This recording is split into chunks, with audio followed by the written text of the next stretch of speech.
Police की गोलियां चल रही थी, छोटे बच्चे रो रहे थे, महिलाएं चिल्ला रही थी बचाओ बचाओ। हम भी हमारे साथियों को ढूंढ रहे थे कि पता नहीं कौन मर गया, कौन जिंदा है, कौन किधर कहाँ है। नरेश जी भाई साहब एक पेड़ के नीचे बेहोश पड़े हुए थे। हम भाई साहब को ढूंढ रहे थे, भाई साहब किधर गए, भाई साहब कहाँ है, कहानी चारों तरफ धुआं धुआं, क्या बोले, मिर्च बम और ये आंसू गैस के गोले की आवाज़ आ रही थी। कोई बेचारी महिला क्या बोलते हैं मकान के ऊपर से नीचे गिर गई थी, बच्चे गिर गए थे, एक छोटी उन्होंने भी हमसे यही कहा है कि बेटा आप लोग एक माँ से तो पैदा नहीं हुए, लेकिन मैं आपको बेटे की तरह मानता हूँ, आप सब लोग मेरे बेटे के साथ हो। महेंद्र जी, कई लोग सोशल मीडिया पे फ़ोन करके हमसे कहते हैं कि यार भाई साहब को आप लोग समझाओ, लेकिन मैं आज आपको ये बात बता दूं, आपके चैनल के माध्यम से लोगों को बता दूं कि वो नरेश सिर्फ इसलिए नरेश है कि वो जो रात जिस समय आप इस घटना के बाद आप चले गए थे, तो नरेश क्या कह रहा था? उसको ऐसा लग रहा था कि यार मेरी वजह से ये गलत हो गया, इतने लोग पिट गए, मेरे किसी साथी की मौत भी हो सकती है, क्योंकि उस समय तक कोई भी स्थिति क्लियर नहीं थी। नरेश मीणा के क्या भाव थे? उदास था, परेशान था? वो रात किस तरीके से गुजरी? क्या सोचते, क्या विचारते गुजरी? किसी नेता से बात हुई हो, किसी अधिकारी से बात हुई हो, कोई ऐसी बात जो अब तक आपने किसी को बताई नहीं हुई हो? नरेश को डर नहीं लगा कि यार मेरे साथ कुछ हो सकता है? डरना उन्हें सीखा ही नहीं है, और वो हमसे भी कहते हैं कि डर नाम की कोई चीज़ है ही नहीं, अपने आप को खुद को मजबूत करो। डरना तो बिल्कुल है, वो डरना जानते नहीं साहब। जब आपको पता है पुलिस जब उनको लेके जा रही थी तो वो बिल्कुल बेखौफ थे। देवली नूनियारा से निर्दलीय प्रत्याशी नरेश मीणा ने जिस दिन एसडीएम अमित चौधरी को थप्पड़ मारा, उस थप्पड़ की चर्चाएं आज तक हर घर में चल रही हैं। मेरे साथ में नरेश मीणा के हनुमान कहे जाने वाले अबरार मलारना हैं। अबरार, नरेश मीणा के लिए क्यों जान देने को तुले हो? महेंद्र जी, मेरा एक एपिसोड हुआ था, मेरा ज़मीन वाला एक कांड हुआ था, उसमें मैं बहुत परेशान था। वो कुछ दिन पहले हुआ था। तो नरेश जी को मैंने फ़ोन किया, मैं कि भाई साहब मेरा ज़मीन का मामला ये है और मेरे ज़मीन पे कुछ लोग, सत्ताधारी लोग ज़मीन पे कब्जा कर रहे हैं और ज़मीन में कोई ट्रॉमा सेंटर वगैरह ज़मीन में अप्रूव कर दिया है। तो भाई साहब ने कहा मेरे से बड़ा परेशान मत हो, मैं तेरे साथ हूँ और कई हमारी जो टीम के साथी हैं कई हमारे साथ हैं, और डरने की घबराने की बिल्कुल भी ज़रूरत नहीं है। और भाई साहब ने मेरे को शुरू से यही सिखाया है, भाई कभी भी कोई भी समस्या है उसमें तुम डरो मत, उसका सामना करो, और अगर आप सही हो तो डरने की ज़रूरत बिल्कुल भी नहीं है। और भाई साहब के मैं इसी सिद्धांतों पे और भाई साहब के इन्हीं विचारों का हम पालन करते हैं, पूरी टीम हमारी पालन करती है, और इन्हीं चीज़ों पर हम आगे बढ़ रहे हैं। नरेश मीणा को जितने भी लोग जानते हैं, वो अबरार को भी जानते हैं। वो जानना ये चाह रहे हैं कि अबरार की नरेश मीणा से पहली मुलाकात कब और कहाँ और कैसे हुई थी? जी, मेरा त्रिवेणी चौराहे पे मेरा एक रेस्टोरेंट था, रणथंभौर नाम से। भाई साहब वहाँ हमारा एक दोस्त अरेस्ट था, उसके चक्कर में थाना महेश नगर में आए थे। तो भाई साहब उसी टाइम मेरे रेस्टोरेंट जो रणथंभौर नाम से त्रिवेणी चौराहे पे था, उस पर आए थे भाई साहब। मैं उसी टाइम भाई साहब से फर्स्ट टाइम वहीं मिला था। ये जो पहली मुलाकात, ये दोस्ती में कब बदली? जी साहब, उसके बाद में एक 9 अगस्त को आदिवासी दिवस हमारा एक संगठन था, उसमें हमने भाई साहब को बुलाया था। तो भाई साहब उसमें आए थे। तो भाई साहब ने कहा था कि अबरार में आऊँगा और आप लोग जो भी आदिवासी दिवस आप लोग जो मना रहे हो उसको मनाना, अच्छे ढंग से मनाना। हमने आसपास के कई हमारे जो भी दोस्त थे, यार दोस्त, सभी को बुलाया था आदिवासी दिवस पे, और भाई साहब उसी आदिवासी दिवस पे हम सबसे मिले थे। अबरार, जिस दिन ये घटना हुई, थप्पड़ कांड जिस दिन हुआ, उस रात को आप नरेश के साथ थे। वो पूरी रात किस तरीके से गुजरी? क्या सोचते, क्या विचारते गुजरी, और क्या आपस में बातचीत कर रहे थे? फिर क्या डिसीजन लिया गया? जी, वो रात हमारे लिए एक बहुत बुरा सपना था। और आपने देखा जलियांवाला बाग हत्याकांड हुआ था, उस हत्याकांड से भी वो कहीं सोचते हैं कि शायद हो सकता है कि वो हत्याकांड भी शायद वैसा ही रहा होगा। पुलिस की गोलियां चल रही थी, छोटे बच्चे रो रहे थे, महिलाएं चिल्ला रही थी बचाओ बचाओ। हम भी हमारे साथियों को ढूंढ रहे थे कि पता नहीं कौन मर गया, कौन जिंदा है, कौन किधर कहाँ है। नरेश जी भाई साहब एक पेड़ के नीचे बेहोश पड़े हुए थे। हम भाई साहब को ढूंढ रहे थे, भाई साहब किधर गए, भाई साहब कहाँ है, कहानी चारों तरफ धुआं धुआं, क्या बोले, मिर्च बम और ये आंसू गैस के गोले की आवाज़ आ रही थी। कोई बेचारी महिला क्या बोलते हैं मकान के ऊपर से नीचे गिर गई थी, बच्चे गिर गए थे। एक छोटी बच्ची बोल रही थी कि क्या बोलते हैं मेरी बहन पता नहीं कहाँ गई, मेरी बहन पता नहीं किधर गई, उसको ढूंढो भैया। हम लोगों को बचा रहे थे, लोगों को वहाँ से निकाल रहे थे। कई तरह की वो रात का बहुत बड़ा वो था, मंजर था भाई साहब को लेकर के। भाई साहब जब भाई साहब, एक लड़का था उसने मेरे पास कॉल किया कि यार भाई साहब बेहोश हो चुके हैं और भाई साहब हमको क्या बोलते मिल नहीं रहे। तो हमने सब लोगों ने मिलकर भाई साहब को ढूंढा। भाई साहब ने फ़ोन की टॉर्च को जलाई। फ़ोन की टॉर्च को जलाने के बाद में हमने भाई साहब को देखा। भाई साहब एक पेड़ के नीचे थे। वहाँ से लेकर भाई साहब ने हमसे यही पूछा कि कौन मरा कौन जिंदा है, कौन हमारे साथी, कौन कहाँ पे, कौन कौन कौन कहाँ नहीं है, जेपी किधर है, सुनील किधर है, अभिषेक किधर है। भाई साहब ने सबके बारे में पूछा हमसे, भाई कौन हमारे साथी किधर गया, कितनी अपनी गाड़ियाँ बची, कितनी गाड़ियाँ अपनी जला दी, सबके बारे में। फिर भाई साहब ने वहाँ से कहा चलो अपने यहाँ से निकलो, यहाँ पुलिस की गोलियाँ चल रही है, यहाँ से बचो, अपने साथियों को बचाओ, सबसे पूछो सब किधर है किधर नहीं है। वहाँ से निकलने के बाद आप लोग कहाँ गए थे? वहाँ से निकलने के बाद में समरावता गांव के पास में एक गांव पड़ता है कचरावदा, उस गांव के पास में हम पैदल खेतों में जा रहे थे। तो पैदल खेतों में जा रहे तो एक भाई मिला बाइक वाला, उसने कहा कि भाई साहब आप मेरे साथ में आ जाओ।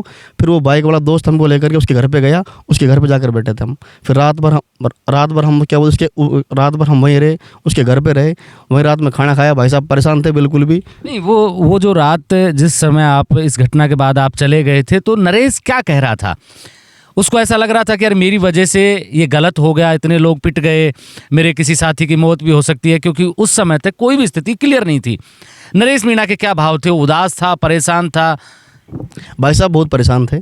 उनके मन में यह था कि यार पता नहीं गांव में कोई बच्चा कोई अनहोनी हो गई हो, कोई महिला की अनहोनी हो गई हो, कोई हमारे साथ वाले कहीं कुछ भी हो गया। क्योंकि पास में तालाब भी था। उस पास में तालाब में ये था कि हमको ये पता नहीं था कौन तालाब में गिर गया है, कौन तालाब में। कई लोग चिल्ला रहे थे कि तालाब में मर गए, तालाब में मर गए। कई लोग भक्के मर गए तालाब में। कई बोल रहे थे क्या बोलते पुलिस की गोली हमको लग गई है। कोई बोल रहा था क्या बोलते हैं कोई आंसू गैस का गोला आगे गिर गया, हमारे पास गिर गया। तो भाई साहब ये सोचा कि यार कौन मरा कौन जिंदा रह गया। भाई साहब मन में कई तरह की पूरा उनको नींद नहीं आई पूरी रात, वो परेशान थे। हमको ये भी सोचना मिली थी कि यार कि एक औरत एक्सपायर हो चुकी है। फिर भाई साहब ने उसके बारे में पता किया कि यार ये तो बहुत गलत हो गया कि अपने जो आज ये हुआ। लेकिन गाँव वालों की मांग थी, उसके लिए भाई साहब लड़ रहे थे। और गाँव वालों की मांग के लिए जो हुआ, जो क्या गाँव वालों की मांग के लिए हो रहा था वहाँ पे। रात को जब आप लोग साथ थे, कितने लोग साथ थे आप? सब हमारी पूरी टीम साथ थी, लेकिन हम सब क्या आपस में बिछड़ चुके थे। मैं अलग हो गया था। नरेश के साथ कौन कौन थे? साहब मैं था, मैं लास्ट तो साथ था, भाई साहब के साथ था। मैंने भाई साहब को छोड़ा नहीं बिल्कुल भी। मैं था और मेरे एक दोस्त और थे। नरेश ने ये नहीं कहा कि पुलिस मुझे गिरफ्तार करने यहाँ भी आ सकती है, अबरार तू भाग जाए यहाँ से? कहा था मेरे से भाई साहब ने। मैंने कहा भाई साहब साथ हूँ आपके। क्या कहा था एग्जैक्टली? वही शब्द बताइए। भाई साहब ने कहा था अबरार अपने जो भी साथी है उनसे पूछो और सब तुम अलग अलग हो जाओ। मैंने कहा भाई साहब आपके साथ हैं, साथ रहेंगे। आप जहाँ चलोगे गोली चलेगी आपके ऊपर, हमारे पर भी चलेगी साहब। आपसे पहले गोली हमारे पर चलेगी, आप अरेस्ट होगे, आपसे पहले अरेस्ट हम होंगे। ये सब कहा था। लेकिन भाई साहब ने हमसे खूब समझाया था। लेकिन भाई साहब हम साथ थे शुरू से एंड तक, शुरू से आखिरी तक आप साथ? बिल्कुल साथ थे हम। वो रात किस तरीके से गुजरी? क्या सोचते क्या विचारते गुजरी? किसी नेता से बात हुई हो, किसी अधिकारी से बात हुई हो, कोई ऐसी बात जो अब तक आपने किसी को बताई नहीं हुई हो? साहब बात मेरी खुद की बात डॉक्टर साहब से बात हुई थी। उन्होंने पूछा था जो क्या कंडीशन है वहाँ की। मैंने कहा साहब बहुत कंडीशन है, लोग डरे हुए हैं, सहमे हुए हैं साहब, हमारा पता नहीं साहब हम जिंदे बचेंगे नहीं बचेंगे। तो साहब ने कहा था कि आराम से रहो, कोई दिक्कत नहीं, जो भी है मैं जो पुलिस अधिकारी उनसे बात कर रहा हूँ। साहब ने बात भी करी थी रात को तुम कोई कार्रवाई मत करो। फिर साहब के अनुसार पता नहीं क्या बात हुई क्या बात नहीं उनकी। सुबह जब उठे होंगे, हालांकि आप लोग सोए थे क्या उस रात पूरी? जी सो नहीं पाए हम बिल्कुल भी। फिर सुबह वापस उसी गांव में जाने की क्यों सोची आपने? आपको पता नहीं था कि वहाँ कुछ भी हो सकता है? रात को इतनी बड़ी घटना घटी है, फिर उसके बाद वापस वहीं?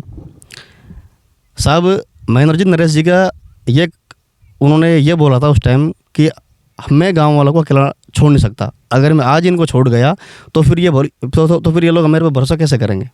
भाई आज ही मैं इनको छोड़ जाऊँगा, अभी तो मेरी शुरुआत है। अब मैं कहता हूँ कि भाई मैं तुम्हारे बिजली की व्यवस्था कराऊंगा, पानी की व्यवस्था कराऊंगा। आज जब उनके ऊपर संकट आ रहा है तो आज मैं इनको इस घड़ी में, दुख की घड़ी में अकेला थोड़ी छोड़ पाऊंगा। तो नरेश जी ने सुबह उठे, हमको तो पता नहीं भाई साहब, वहाँ पे एक बुलेट गाड़ी पे भाई साहब वहाँ अकेले चल दिए थे। एक ड्राइवर था, एक उनका सोशल मीडिया वाला था, उनको लेकर भाई साहब वहाँ पहुँच चुके थे। हमको जब वो लाइव आए जब पता चला कि भाई साहब वहाँ पहुँच चुके हैं। नरेश को डर नहीं लगा कि यार मेरे साथ कुछ हो सकता है? डरना उन्हें सीखा ही नहीं है। और वो हमसे भी कहते हैं कि डर नाम की कोई चीज़ है ही नहीं, अपने आप को खुद को मजबूत करो। डरना तो बिल्कुल है, वो डरना जानते नहीं साहब।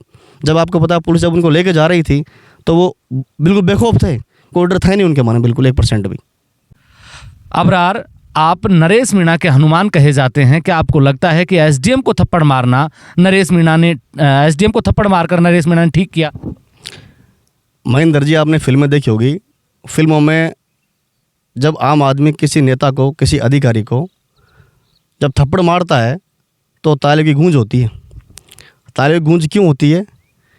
कि जब कोई अधिकारी भ्रष्ट होता है, कोई नेता भ्रष्ट होता है, जब भी ताली की गूंज होती है। आज पूरे राजस्थान में आग लग चुकी है, पूरे राजस्थान का युवा वर्ग सड़क पे, आम आदमी सड़क पे है, उन्होंने तय कर लिया हमारा नायक कौन है। जनता तय कर चुकी है हमारा नायक कौन है, कौन सही है, कौन गलत है, ठीक है। और अब इसका फैसला जनता ही तय करेगी कि कौन सही है, कौन गलत है। और आज आपको पता है पूरे युवा नरेश जी के समर्थन में आ चुके हैं, जहाँ तक नेता भी समर्थन में आ चुके हैं, जनता भी समर्थन में आ चुकी है, और अब उनको उनका नायक मिल चुका है। नरेश मीणा आप जेल में हैं, आप फरार हैं।